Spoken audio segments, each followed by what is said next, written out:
নমস্কার বন্ধুরা, কেমন আছেন সবাই? আশা করব আপনারা সকলে খুব ভালো আছেন। আমার মিষ্টি ক্রিয়েশন চ্যানেলে একটি ব্লগে আপনাদের সবাইকে জানাই স্বাগত।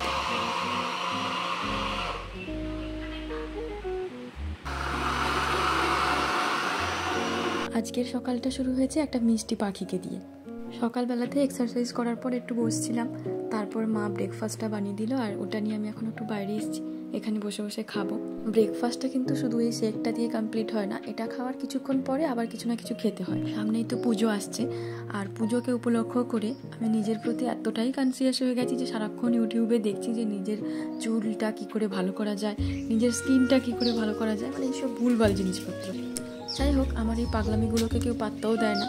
মা নিজের মতো করে কাজ করছে আর আমাকে বলেই যাচ্ছে সারাক্ষণ এইসবেতে কিচ্ছু হবে না, সারা বছর চুলে তেল দিস না, একদিনে চুলে অ্যালোভেরা মাখলে কি অনেক বেশি উপকার হবে। ব্যাপারটা হচ্ছে ইউটিউবে দেখেছিলাম যে অ্যালোভেরা আর ডিম একসাথে করে তারপর ওটা মাথায় দিলে চুলটা নাকি একটু সিল্কি হয়।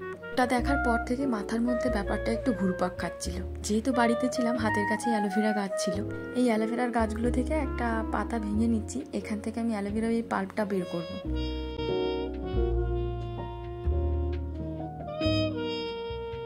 এই যে এই পাতাটা থেকে একটা চামচ দিয়ে সমস্ত জেলটা বের করে একটা বাটিতে রেখেছি। এবার ফ্রিজ থেকে একটা ডিম নেব, ডিমটা নিয়ে সেটা আমি ওই অ্যালোভেরার জেলটার মধ্যে দিয়ে একসাথে করে ওই মিশ্রণটা চুলের মধ্যে দেবো।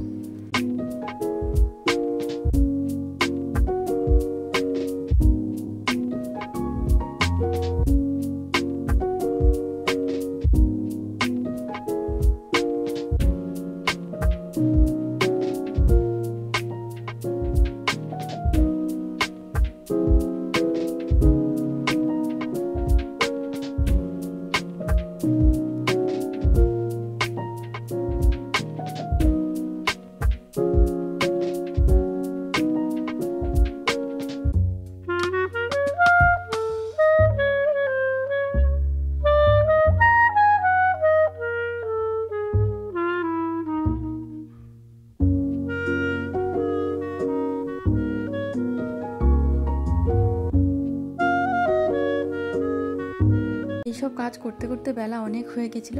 12:30টার দিকে স্নান করে এসে খাওয়া দাওয়া করে একটু বসছি, দেখি বিকেলের দিকে অনেক মেঘ হয়েছে, তারপরে চলে এলো ঝমঝমিয়ে বৃষ্টি।